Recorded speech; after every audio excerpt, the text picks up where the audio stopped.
Assalamualaikum warahmatullahi wabarakatuh. Halo sahabat beriman. Ada hadis yang menunjukkan pentingnya mengingat Allah dalam kehidupan sehari-hari, serta betapa pentingnya kesadaran kepadanya dalam menjaga kesejahteraan manusia dan dunia.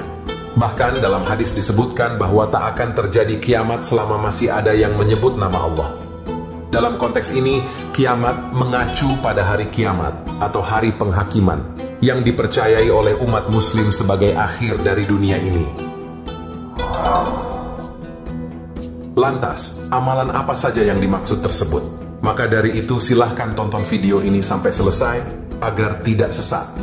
Sebelum lanjut ke videonya, kalian bisa like, komen, share, dan subscribe.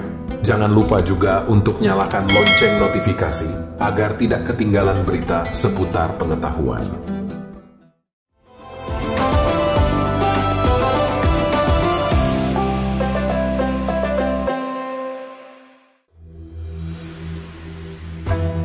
Kiamat tidak akan terjadi selama masih ada orang yang menyebut nama Allah. Hadis riwayat At-Tirmidzi. Ini merupakan salah satu dari banyak hadis yang menegaskan bahwa kiamat tidak akan terjadi selama masih ada orang yang menyebut nama Allah. Hal ini menekankan pentingnya zikir dan pengingat terhadap kebesaran Allah dalam kehidupan sehari-hari. Pelajaran dari hadis ini adalah bahwa keberadaan zikir dan penyebutan nama Allah adalah salah satu faktor yang menjaga kelangsungan dunia ini. Ketika orang terus mengingat Allah dan menjalankan perintahnya, keadilan, kebaikan, dan keselarasan di dunia akan dipertahankan. Oleh karena itu, sebagai muslim, kita dianjurkan untuk selalu menyebut nama Allah dalam setiap aktivitas kita sebagai bentuk pengabdian dan kesadaran akan keberadaannya. Namun demikian, kita tidak boleh menganggap bahwa hanya dengan zikir saja dunia akan terus berlangsung tanpa akhir. Kiamat merupakan bagian dari kehendak Allah Subhanahu wa Ta'ala yang pasti terjadi, dan waktunya hanya Allah yang mengetahuinya. Oleh karena itu, sambil terus berzikir, kita juga harus tetap mempersiapkan diri secara spiritual dan moral untuk menghadapi kiamat dengan baik. Kiamat sudah akan pasti terjadi, tapi sayangnya tidak ada yang tahu kapan kepastiannya. Hanya Allah Subhanahu wa Ta'ala yang mengetahui waktu pasti kiamat. Bahkan Rasulullah sendiri tidak tahu kapan kiamat terjadi. Rasulullah dalam banyak hadis sudah menjelaskan tanda-tanda kiamat, baik tanda kecil ataupun besar.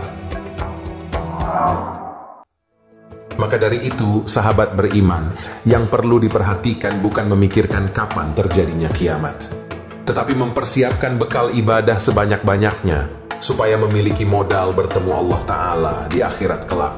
Selain ibadah wajib, bekal itu juga bisa disiapkan dengan cara memperbanyak zikir. Rasulullah sangat menganjurkan kita untuk selalu berzikir dan ingat kepada Allah, baik dalam kondisi susah ataupun senang. Dalam Al-Quran Surat Al-Ahzab ayat 41, Allah Subhanahu wa Ta'ala berfirman, "Wahai orang-orang beriman, ingatlah kepada Allah dengan menyebut namanya sebanyak-banyaknya." Quran Surat Al-Ahzab ayat 41. Sahabat beriman, tetaplah bersyukur atas nikmat-nikmat yang telah diberikan oleh Allah Subhanahu wa Ta'ala, dan perbanyaklah zikir serta ingat kepadanya dalam setiap langkah kehidupan. Dengan demikian, kita akan selalu siap menghadapi akhirat dengan bekal ibadah yang cukup. Semoga Allah Subhanahu wa Ta'ala senantiasa memberikan hidayahnya kepada kita semua. Semoga dengan adanya konten ini dapat menambah wawasan dan pengetahuan bagi kita semua. Wassalamualaikum warahmatullahi wabarakatuh.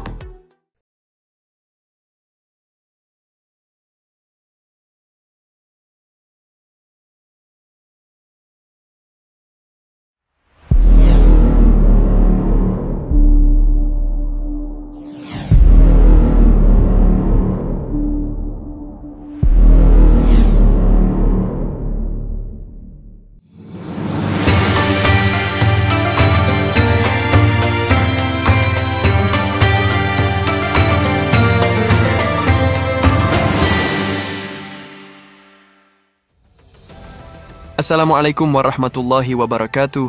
Halo sahabat kanal Dunia Islam. Kali ini kita akan membahas fakta menarik kota goib yang memikat sejarawan dan penikmat misteri di Pulau Kalimantan.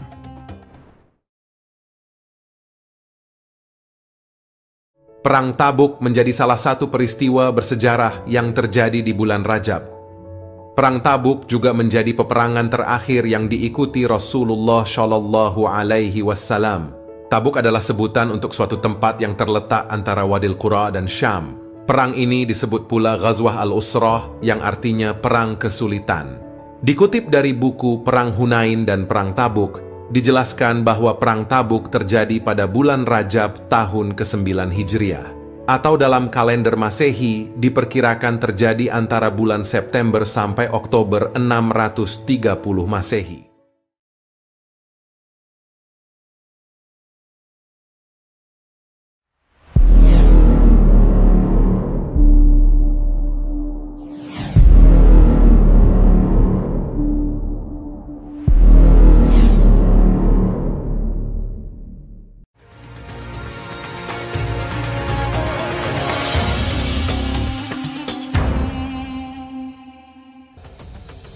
Assalamualaikum warahmatullahi wabarakatuh. Halo Sobat Sejarah Islam, kali ini kita akan membahas sejarah Muhammad Al-Fatih penakluk Konstantinopel.